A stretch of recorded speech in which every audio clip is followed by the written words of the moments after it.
এবার কিছু নির্মিতি writing composition নিয়ে আসব, যেখানে চিঠি থাকছে, কিছু রচনার বিষয়বস্তু থাকছে।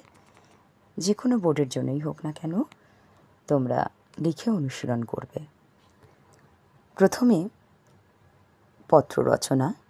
পরীক্ষার পর তুমি বাবা মার সঙ্গে বেড়াতে যাবে, সেজন্য এখন থেকেই যে আনন্দ, তার বর্ণনা দিয়ে তোমার প্রিয় বন্ধুকে একটি চিঠি লেখো। আর একটা বিষয়, ভিক্ষা করতে আসা একটা ছোট ছেলেকে তুমি তোমার প্রিয় একটি জামা দিয়ে দিয়েছ। ওই জামাটা পেয়ে ছেলেটির যে আনন্দ তুমি দেখেছিলে, তার বর্ণনা দিয়ে মাকে চিঠি লেখো। এবার কিছু অনুচ্ছেদ রচনা বলবো। আমাদের পরিবেশ যেভাবে দূষিত হয়ে চলেছে, সে নিয়ে তোমার ভাবনা। মাধ্যমিক বা ক্লাস 10 বা ICSE CBSE ক্লাস 10 পরীক্ষার জন্য আগের দিনের উৎকণ্ঠা, এই নিয়ে তোমার অভিজ্ঞতা। তোমার দেখা একটা ছোটদের সিনেমা এবং তার ভাবনা।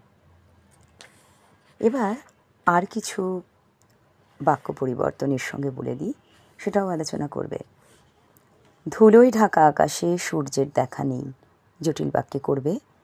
আমাদের পাশের যে বাড়ি, সেখানে থাকতেন কাউই সাহেব 10টি কুকুর নিয়ে, সরল বাক্যে করবে। অমন ভালো যে পায়েসটা, সেটাও আমি না খেয়ে চলে এলাম, সরল বাক্যে করবে।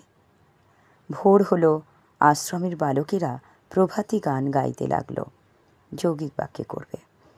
এবার CBSE-তে যে ব্যাসবাক্য সহ সমাস থাকে, তার কয়েকটা বলছি, যেগুলো তোমরা ভাববে কীভাবে ব্যাসবাক্য সহ সমাসটা করবে। একদিন আমি সমাস নিয়েও আলোচনা করব।